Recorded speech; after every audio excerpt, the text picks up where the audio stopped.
Hello students, welcome to the next lecture of the session fixed beam. ठीक है, तो last lecture में हमने देखा था कि सिमेट्रिकल लोडिंग कंडीशन में, यानी कि दोनों सपोर्ट पे जब मोमेंट सेम रहे तब आप केवल एक इक्वेशन के हेल्प से ही आप मोमेंट, फिक्स्ड इन मोमेंट को इजीली फाइंड आउट कर सकते हैं। अब यहाँ पर हम इसेंट्रिक लोडिंग कंडीशन ले रहे हैं, यानी अनसिमेट्रिकल लोडिंग कंडीशन। ठीक है, तो अनसिमेट्रिकल में क्या होगा, श्योरली अनसिमेट्रिकल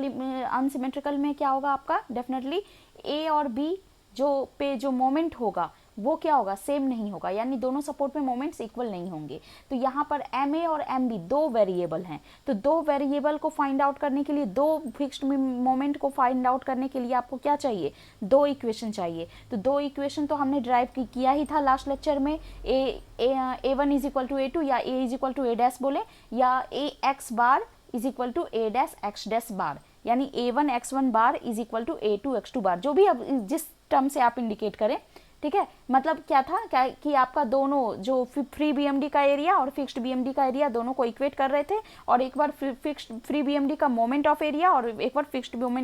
फिक्स्ड ये बीएमडी का मोमेंट ऑफ एरिया, दोनों को हम इक्वेट कर रहे थे। तो ये दोनों इक्वेशन आपके फिक्स्ड बीम में आ रहे थे, जो कि इक्वेशन से आप मोमेंट को फाइंड आउट करना है आपको, फिक्स्ड इन मोमेंट को। ठीक है, तो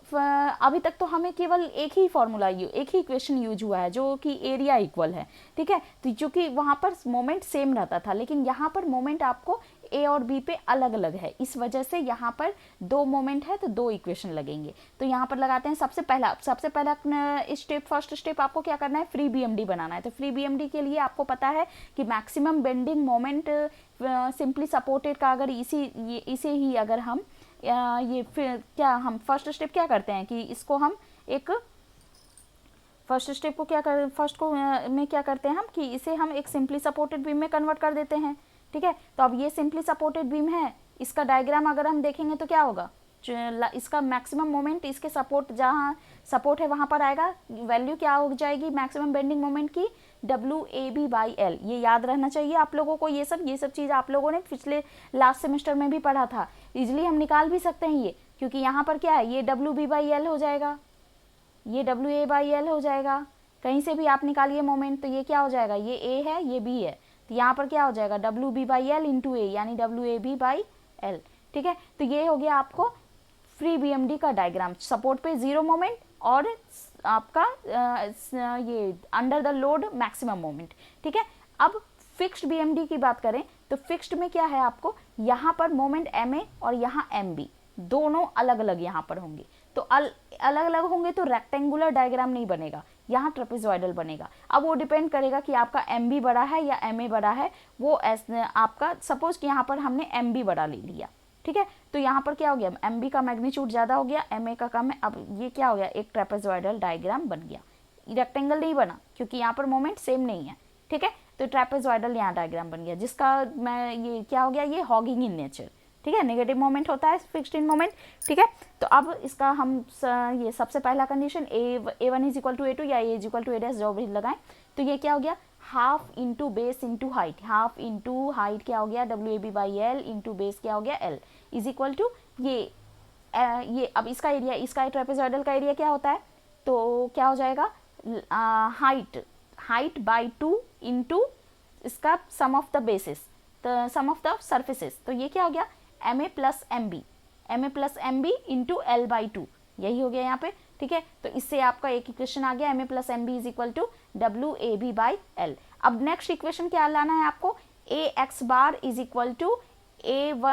डैश X डैश बार, या जो भी बोले A1 X1 bar is equal to A2 X2 bar. ठीक है, तो अब यहाँ पर आपको क्या करना है, हाँ ये बात ये आपको याद रखना है, जैसे X तो हम हमेशा सपोर्ट से लेते हैं। ठीक है, तो आप चाहे तो इस सपोर्ट से ले सकते हैं, चाहे तो इस सपोर्ट से ले सकते हैं। तो X बार जो है वो भी आपको सपोर्ट से ही डिस्टेंस देखना है, यानी कि जो भी आपका एरिया है उसका सेंट्रॉइड, सपोज कहीं भी सेंट्रॉइड होगा आपका, मान लो यहाँ पे कहीं सेंट्रॉइड हुआ है, इसका कहीं मान लो यहाँ सेंट्रॉइड हुआ, तो आपको ये सेंट्रॉइड का डिस्टेंस जो है वो A से ही लेना है, A या फिर B से। ठीक है, तो आपको हम सपोर्ट की यहाँ पर हम A सपोर्ट से ले रहे हैं। ठीक है, तो A से भी ले सकते हैं, B से भी ले सकते हैं, वैल्यू सेम ही आएगी। ठीक है। तो यहाँ पर हम ए से सपोज ले रहे हैं, तो क्या हो जाएगा ए इंटू एक्स बार, ए इंटू एक्स बार इसका हम देख रहे हैं क्या हो जा रहा है, एरिया इसका क्या हो जाएगा half into W A B by L into L, ये इंटू एल यहाँ पर लिखाएगा, यहाँ सॉरी गलत लिखा है, A plus B by 3, okay okay, यहाँ लगता है मैंने गलत लिख दिया है, अच्छा गलत नहीं लिखा है, हाँ ठीक है, वो मैंने गलत नहीं लिखा है। हाँ, इसका एरिया आप हम क्या कर रहे हैं, इसको इसे हम क्या कर रहे हैं कि हाँ अच्छा, एक equation a1x1 bar a is equal to a2x2 bar, ये हमने लगाया, ठीक है। तो यानी इसको हम क्या करते हैं, अब चूंकि आपको कोई ज़रूरी नहीं है सिमेट्रिकल लोडिंग का, तो आपको पता है कि बीच में ही सिमेट्रिकल ट्रायंगल अगर होता है तो आपको पता है कि यहाँ पर ही सेंट्रॉइड होगा, लेकिन ये चूंकि अनसिमेट्रिकल है तो इसका आपको सेंट्रॉइड को फाइंड आउट करना पड़ेगा पहले। तो सेंट्रॉइड का फॉर्मूला आपको क्या होता है, याद रहे, नहीं याद है तो कोई बात नहीं, इसे आप क्या कीजिए कि अलग अलग ट्रायंगल में डिवाइड कर दीजिए, अलग अलग ट्रायंगल, यानी एक ये ट्रायंगल हो गया, एक ये ट्रायंगल। अब इसका a1x1 बार प्लस a2x2 बार ले लेंगे, तो यानी इसका क्या करेंगे हाफ इंटू ए इंटू ये क्या हो गया W A B by L, इसका एरिया क्या हो गया half into A into W A B by L, यहाँ मैंने लिख दिया half into A into W A B by L. और इसका सेंट्रॉइड का डिस्टेंस, इसका सेंट्रॉइड का डिस्टेंस इस सपोर्ट से कितना हो जाएगा, तो ये a है तो ये 2a/3, ठीक है, वर्टेक्स से 2a/3 होता है तो 2a/3 हो गया, प्लस अब इस ट्रायंगल का a इंटू एक्स बार, तो इस ट्रायंगल का a इंटू एक्स बार क्या हो जाएगा half into height W A B by L into B, ये हो गया एरिया, ठीक है, half into W by L into B हो गया, ठीक है। अब सेंट्रॉइड का डिस्टेंस, तो यहाँ सपोज कि सेंट्रॉइड यहाँ पर कहीं इसका सेंट्रॉइड क्या होगा, इस बेस से 1/3 यानी b/3, और लेकिन इस a इंड से लेना है आपको, तो a इंड से क्या हो जाएगा a प्लस b/3, यहाँ पे लिख दिया हमने a प्लस b/3, ठीक है। तो ये आपको आ गया इस ट्रायंगल यानी ax बार, ये वाला आपका फ्री BMD का ax बार निकल गया, ठीक है। अब आपको फिक्स्ड BMD का ax बार निकालना, a dash x dash bar, ठीक है। तो अब इस कंडीशन में आपको क्या करना है, अब यहाँ पर देखिए, यहाँ पर आपको ट्रेपेजॉइडल का अगर एरिया, आपको एरिया तो पता ही रहता है लेकिन सेंट्रॉइड जल्दी याद नहीं रहता है, ठीक है। तो आपको क्या करना है कि अगर सेंट्रॉइड याद नहीं है तो आप सिंपली क्या करो, इसको दो पार्ट में डिवाइड कर दो, जैसे हमने इसमें क्या किया, दो ट्रायंगल में डिवाइड कर दिया, इसे भी हम दो पार्ट में डिवाइड कर रहे हैं। कौन कौन सा पार्ट, तो एक रेक्टेंगल कर दे रहे हैं और एक ट्रायंगल कर दे रहे हैं। चाहे तो आप एक रेक्टेंगल एक ट्रायंगल में कर दो, चाहे तो आप यहाँ इस एंड से इस एंड पर ज्वाइन करके दो ट्रायंगल बना दो, कुछ भी कर सकते हो आप, ठीक है। तो दो पार्ट में डिवाइड कर देंगे हम, तो इजीली हमारा क्या हो जाएगा ax बार निकल जाएगा। यहाँ हमने क्या किया, रेक्टेंगल और ट्रायंगल ले लिया, तो यहाँ से a पॉइंट से करना है, a पॉइंट से करना है, तो क्या करेंगे, इसका एरिया यानी ma इंटू एल, ठीक है। और इस रेक्टेंगल का सेंट्रॉइड बीच में आएगा, तो a से डिस्टेंस कितना हो गया l/2, ठीक है, प्लस इस ट्रायंगल का, तो इस ट्रायंगल के क्या हो गया हाफ इंटू एल इंटू ये डिस्टेंस कितना हो गया टोटल MB माइनस MA, तो यहाँ लिख दिया मैंने MB माइनस MA, ठीक है। और इसका सेंट्रॉइड का डिस्टेंस यहाँ से A से कितना हो गया, तो 2l/3 लिख दिया हमने, ठीक है। तो इसे हम आगे कैलकुलेट करेंगे तो आगे हमारा इक्वेशन आ जाता है MA plus 2MB is equal to WAB by L³ into 2A² plus 3AB plus B²। अब इसे आगे और मैनिपुलेट हम करते हैं और यहाँ से आ जाएगा a² इसमें ले लिए, a² इधर रख दिए, a² plus 2ab plus b² plus a² plus ab आ गया इधर, तो इसे हम ले लिए a प्लस बी का होल स्क्वायर जो कि l² हो गया, और ये क्या लिए a कॉमन ले लिए तो a प्लस बी आ गया यानी a इंटू एल हो गया। तो यहाँ से हमने क्या कर दिया l² प्लस al, अब l इधर ले आए तो ये क्या बच गया WAB by L² into a plus L, जो कि किसके बराबर हो गया MA प्लस 2MB। तो दो इक्वेशन आ गए आपके MA प्लस MB का और MA प्लस 2MB का, दोनों को हम सॉल्व करेंगे और MA और MB की वैल्यू फाइंड आउट करेंगे, ठीक है। अब यहाँ पे एक और चीज़ देखिए आप कि आपने यहाँ पर किया क्या था, ax bar is equal to a dash x dash bar, ठीक है। तो यहाँ पर अगर आपको सेंट्रॉइड का वैल्यू पता नहीं है होल डायग्राम का, तो आपने ऐसा किया था, ठीक है। अगर आपको मान लो पता रहता तो आप simply x bar is equal to x dash bar भी कर सकते थे। चूंकि ट्रायंगल का अनसिमेट्रिकल ट्रायंगल अगर देखें तो उसका सेंट्रॉइड क्या होता है, किसी इंड से अगर हम लेंगे ये सपोज ये ए है, ये बी है, ये टोटल एल है, तो आप अगर कि मान लो कि यहाँ से ले रहे हो, ठीक है, तो आप यहाँ से ले रहे हो, इसका ये अनसिमेट्रिकल डायग्राम है, मान लो इस तरीके से डायग्राम है जो हम डायग्राम हमने देखा था, तो इसका क्या हो जाता है, इस इनसे लेते हैं तो एल प्लस ए बाई 3, तो यानी कि एक्स बार को हमने लिख दिया एल प्लस ए बाई 3, और एक्स डैश बार यानी ट्रेपेजॉइडल का जो डायग्राम था, ट्रेपेजॉइडल का इस तरीके से डायग्राम था, ठीक है, तो ये आपको एम ए से लेना है, एम ए से लेना है, तो ये क्या इसका ट्रेपेजॉइडल का क्या होता है, तो M A plus 2mb by M A plus M B into L by 3, formula थोड़ा लंबा रहता है, इसलिए हम कहते हैं कि डायरेक्ट आपको एक्स डैश बार निकालने का फॉर्मूला याद नहीं है तो डायरेक्ट आप मत निकालो, ऐसे आप A X bar is equal to A dash X dash bar लगा करके और पार्ट्स में ब्रेक करके आप निकाल सकते हो, ठीक है, तो आप कुछ भी कर सकते हो। ये वाला फॉर्मूला तभी लगेगा जब होल डायग्राम का आपको पता रहेगा सेंट्रॉइड, ठीक है, तो अब ये हो गया, आप सब्ट्रैक्ट किए तो एम ए और एम बी की वैल्यू फाइंड आउट हो गई, ठीक है, तो ये फिक्स्ड इन मोमेंट हम इससे निकाल सकते हैं। अब यहाँ पर अगर हमें निकालने बोला कि deflection and under the load निकालने, तो आप वही सिंपली कीजिए कि मोमेंट आपको पता चल ही गया, एम ए की वैल्यू पता चल ही गई है, और हाँ रिएक्शन फोर्स आपको यहाँ पर निकालना पड़ेगा, ठीक है, तो रिएक्शन फोर्स आपको निकालने के लिए क्या करेंगे, यहाँ पे रिएक्शन फोर्स क्या करेंगे, summation of M B is equal to 0, तो यहाँ पे क्या हो गया, आपको एम ए आपका वैल्यू दिया हुआ है माइनस एम ए, ठीक है, जो कि एम ए दिया नहीं है, एम ए निकाल दिए आपने, निकाल दिया, ठीक है, माइनस एम ए, फिर ये रिएक्शन फोर्स यानी plus R A into L, ठीक है, फिर ये हो गया रिएक्शन सपोर्ट पे सारा, ठीक है, फिर क्या हो गया माइनस डब्ल्यू इंटू कितना डिस्टेंस है बी से, बी इज इक्वल टू 0, तो आर ए का वैल्यू आपको यहाँ पर निकल जाएगा, ठीक है, तो इस तरीके से आप आर ए की वैल्यू भी फाइंड आउट कर सकते हैं। तो अब यहाँ पर अगर आपको मोमेंट अंडर द यहाँ पर निकालने बोलेगा तो आप सिंपली कर दीजिए कि E I D square Y by D X square is equal to R A into X, R A का वैल्यू जो आएगा into X minus M A का वैल्यू यानी W A B square by L square, ठीक है, और यहाँ हाँ, अब यहाँ पर आपको C1 और C2 ही केवल चाहिए जो कि अननोन है, ठीक है, तो आप यहाँ C1 C2 तो आपको ये सपोर्ट से भी कंडीशन बाउंड्री कंडीशंस के मिल जाते हैं, इसलिए यहाँ पर ही हम ले लेंगे अगर x डिस्टेंस, तो हमारा काम चल जाएगा, यहाँ पर लेने का ज़रूरत नहीं है क्योंकि इस सपोर्ट का कंडीशन हम लगा ही नहीं रहे हैं, हम केवल इसी सपोर्ट का कंडीशन लगा रहे हैं C1 C2 फाइंड आउट करने के लिए, इसलिए हम यहाँ पर भी सेक्शन ले सकते हैं। तो यहीं पर हमने सेक्शन लिया तो बस रिएक्शन जो सपोर्ट है वो आ जाएंगे और इसको इंटीग्रेट करेंगे, C1 C2 आएगा, C1 C2 तो 0 हो जाएगा, x 0 पे y 0 dy by D x 0, तो C1 C2 भी 0, तो ये हो गया। तो यहाँ से आप क्या कर सकते हैं, ई आई वाई का एक्सप्रेशन आ जाएगा आपको, तो moment deflection under the load आप इजिली फाइंड आउट कर सकते हैं by putting x is equal to A, ठीक है, तो ये आप निकाल करके बताना कमेंट सेक्शन में कि कितना आया आपको, ठीक है। नेक्स्ट अब आप वहाँ आते हैं,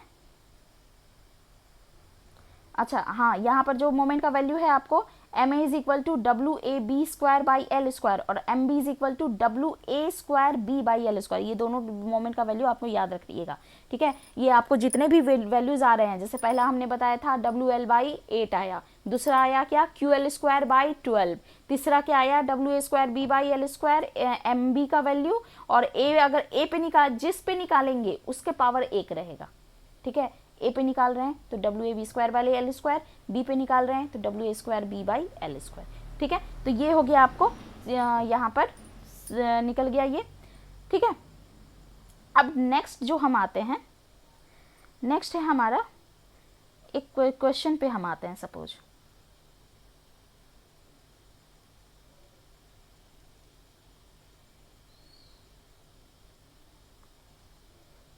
थर्टी किलो न्यूटन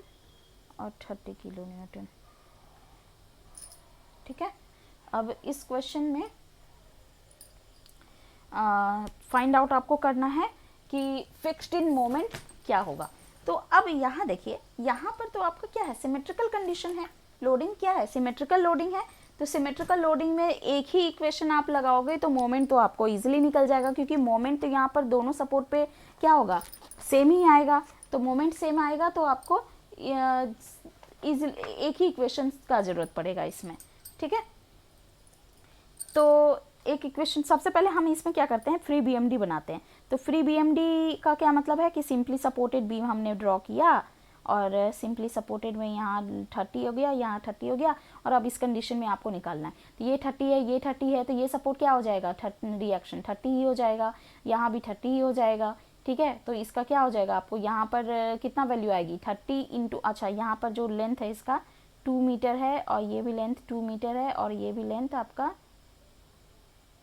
2 मीटर है, ठीक है। तो यहाँ पर क्या हो गया, 30 इंटू 2 60, यहाँ पर मोमेंट आ जाएगा, यहाँ भी 60 आ जाएगा। तो इसका डायग्राम कैसे बनेगा, बीएमडी, फ्री बीएमडी,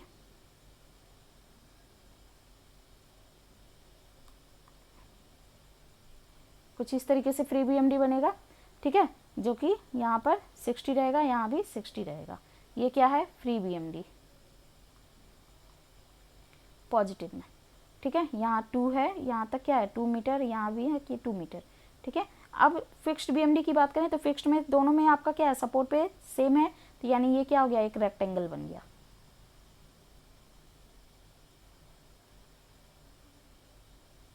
ठीक है।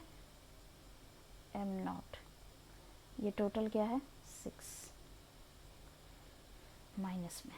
ठीक है। तो यहाँ पर आप simply a1 is equal to a2 निकाल लीजिए, a1 is equal to a2, यहाँ से क्या हो गया, अब इसका एरिया क्या हो गया, ट्रेपेजॉइडल का एरिया आपको क्या होता है, height into by 2 plus height by 2 into sum of surfaces, top surface and bottom surface, ठीक है। तो ये क्या हो जाएगा आपको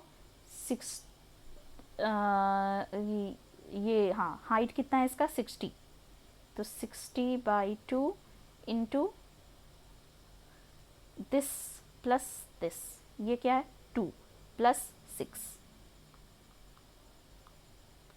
ठीक है, इज इक्वल टू, ये एरिया ऑफ फ्री बीएमडी निकल गया, इज इक्वल टू क्या हो गया m0 इंटू एल, एल क्या है 6,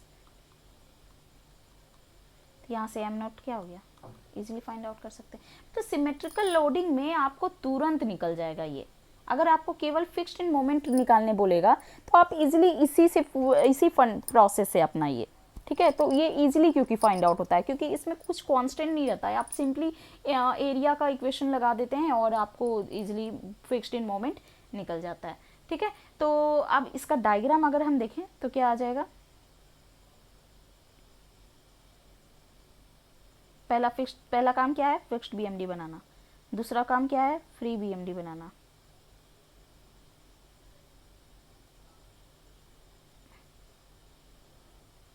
ठीक है। तो ये क्या है आपको पॉजिटिव, ये हाँ ये कॉमन पार्ट है आपका, ये पूरा पॉजिटिव, ये पूरा नेगेटिव, तो ये कॉमन पार्ट, तो ये कैंसिल आउट हो गया, बचा क्या, तो ये पार्ट बचा, तो ये आपका नेगेटिव में आ गया, ये पार्ट बचा तो ये पॉजिटिव में आ गया, ठीक है। तो ये आपका नेट बीएमडी डायग्राम बन गया, ठीक है। तो अब इसका यहाँ पर ये वाला जो मैग्नीट्यूड है ये कितना आएगा, तो ये टोटल आपका यहाँ तक कितना है 60 है, और ये कितना निकला 40, तो यहाँ पे कितना आ जाएगा 20, क्लियर है यहाँ पे, ठीक है। तो अब ये हो गया। अब इसका अगर हम एसएफडी की बात करें तो एसएफडी क्या होगा, सिंपली यहाँ पे 30 है, तो रिएक्शन फोर्स भी क्या हो जाएगा, इधर 30 और 30, तो यहाँ पर एसएफडी क्या हो जाएगा, ये 30 यहाँ पर अपवर्ड है,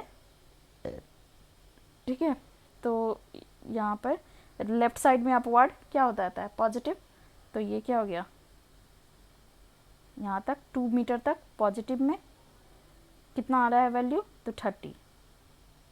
फिर यहाँ तक तो आपका पॉजिटिव 30 अपवर्ड 30 है, तो यहाँ तक पॉजिटिव आया, यहाँ अचानक से डाउनवर्ड 30 आ गया, तो ये तो निगेटिव, यहाँ पर तो क्या हो जाएगा, ये सिंपली जो 30 चल रहा था वो 0 आ जाएगा, ये 0 कहाँ तक चलेगा, तो यहाँ तक चलेगा, उसके बाद अचानक फिर से आपका क्या हो गया, डाउनवर्ड में आ गया 30 किलो न्यूटन, तो ये क्या हो जाएगा नेगेटिव, तो यहाँ से क्या हो जा रहा है, ये नेगेटिव 30। एसएफडी बीएमडी आपने ड्रॉ करना सीखा होगा पहले भी, ठीक है। तो ये आपका क्या हो गया, SFD। अगर डाउट है तो आप पूछ सकते हो बाद में भी, लेकिन ये चूँकि मैं ये समझ कर चल रही हूँ कि आपको SFD BMD आना चाहिए। अब ये मेथड आपको लगाने के लिए आपको SFD BMD का आना ज़रूरी है, ठीक है। तो अगर वो नहीं आता है तो उस पर आप प्रैक्टिस पहले कर लो, तब, क्योंकि तभी ये सब आपको ईजिली बन जाएगा, ठीक है। पहले SFD BMD पे आप प्रैक्टिस करो अगर आपको नहीं आ रहा है तो,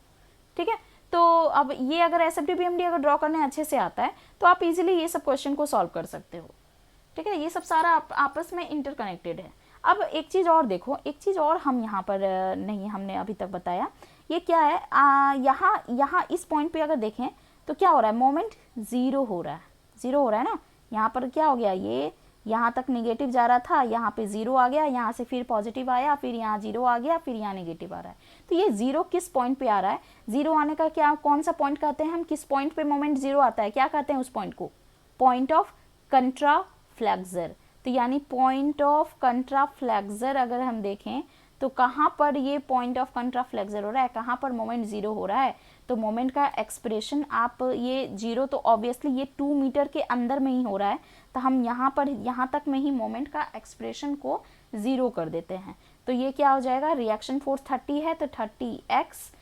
मोमेंट क्या है 40, तो -40 इज इक्वल टू 0। तो यहाँ पे x इज इक्वल टू क्या हो गया 4/3। तो 4x is equal to 4/3 from both support, यहाँ से भी 4/3,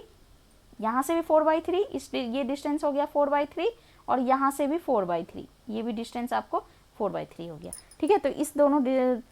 पॉइंट पे आपको मोमेंट ज़ीरो है, ठीक है। तो मोमेंट ज़ीरो का निकालने के लिए आपको सिंपली mx का वैल्यू निकाल लीजिए, यहाँ इसी पे कहीं निकाल लीजिए, क्योंकि ये इसी के अंदर ही तो मोमेंट ज़ीरो है ना कहीं, ठीक है। तो ये हो गया आपको पॉइंट ऑफ कंट्राफ्लेक्शन। अब आते हैं हम डिफ्लेक्शन फाइंड आउट करने। तो डिफ्लेक्शन फाइंड आउट करने की हम सपोज कि यहाँ पर आपका मैक्सिमम बेंडिंग मोमेंट आप देखें तो मैक्सिमम बेंडिंग मोमेंट आपका कहाँ आएगा, ऑब्वियसली आपका ये मैक्सिमम बेंडिंग मोमेंट बोल रहा है, मैक्सिमम डिफ्लेक्शन आपका कहाँ पर आएगा, तो ऑब्वियसली आपका सेंटर पे आएगा मैक्सिमम डिफ्लेक्शन, ठीक है। यानी आपको आपको जो लेना देना है वो है लेना देना कि आप यहाँ तक में आपका इक्वेशन आना चाहिए, इस पोर्शन से आपको यहाँ पर कोई मतलब नहीं है, क्योंकि जो वेरिएबल्स हैं m जो वेरिएबल हैं, r वेरिएबल हैं, जो वो आप फाइंड आउट कर चुके हो, ठीक है। और C1 C2 तो आपको इसी सपोर्ट कंडीशन से ही निकल जाता है, इसी सपोर्ट के बाउंड्री कंडीशन से ही निकल जाता है, तो इसलिए इस सपोर्ट का आपको ज़रूरत नहीं है। तो आप यहाँ तक लेने का ज़रूरत नहीं है, ले सकते हो आप, मोमेंट का जो एक्सप्रेशन आप लोगे mx इज इक्वल टू जो EI d² y/dx² is equal to mx करोगे डिफ्लेक्शन फाइंड आउट करने के लिए, तो उसमें आप ले सकते हैं यहाँ तक, लेकिन आपको यहाँ से काम नहीं है, ये 30 किलोमीटर का कोई रोल नहीं है इसमें, ठीक है। तो आपको क्या करना है कि इसी जोन में हम मोमेंट का एक्सप्रेशन ले लेंगे, ठीक है। तो इसी जोन में मोमेंट का एक्सप्रेशन क्या हो जाएगा आपको 30x - 40 - 30 इंटू x - 2, ठीक है। तो ये आ जाएगा आपको, और इसको आपको फिर इंटीग्रेट करना है, डबल इंटीग्रेट करेंगे, C1 C2 ये का वैल्यू निकाल देंगे किससे, तो डबल इंटीग्रेट करके हम जैसे मान लो डबल इंटीग्रेट हम करके दिखाई देते हैं यहाँ पे, EI dy/dx क्या हो जाएगा आपको 30x² / 2, यानी क्या हो गया 15x² - 40x - 15x - 2 का होल स्क्वायर प्लस C1, फिर EI y is equal to क्या हो गया, तो 15/3 यानी 5x³ - 40x² / 2 यानी 20x² माइनस 5x - 2 का cube plus C1x plus C2, ठीक है। अब ये आ गया, अब x इज इक्वल टू 0 पे dy/dx 0, x is equal to 0 पे y इज इक्वल टू 0, ये दोनों कंडीशन लगाएंगे, C1 C2 का वैल्यू 0 आ जाएगा, ठीक है। तो यहाँ से ये कंप्लीट हो जाएगा। अब आपको क्या देखना है, तो डिफ्लेक्शन एट मिड पॉइंट आपको निकालना है। तो यानी इस इक्वेशन में आप x इज इक्वल टू क्या पुट करोगे 4 मीटर, 4 मीटर नहीं 3 मीटर ना, हाँ 3 मीटर है ना बीच में, ठीक है, यहाँ पर सेंटर क्या है 3, 2 + 1 3 मीटर। तो यानी इस इक्वेशन में x = 3 पुट कर देंगे तो y = वैल्यू आ जाएगा। तो y = यहाँ पे आ जाता है 50/EI। ये आप चेक करके देख सकते हो। तो इस तरीके से आप क्वेश्चन को सॉल्व कर सकते हैं, ठीक है। और BMD और SFD इसी तरीके से आपका ड्रॉ होता है। BMD आप याद रख लीजिए, फ्री BMD बना दीजिए, फिक्स्ड BMD बना दीजिए, मोमेंट का वैल्यू निकाल दीजिए और उसको हम फिर सुपरिम्पोज कर देंगे, तो ये आपका BMD आ जाएगा, ठीक है। तो ये आपका फिक्स्ड बीम का अब लेक्चर्स ख़त्म ही हो गया ऑलमोस्ट। कुछ डाउट है तो आप पूछ सकते हैं, क्वेश्चन आप सॉल्व करते रहिएगा। Okay, thank you.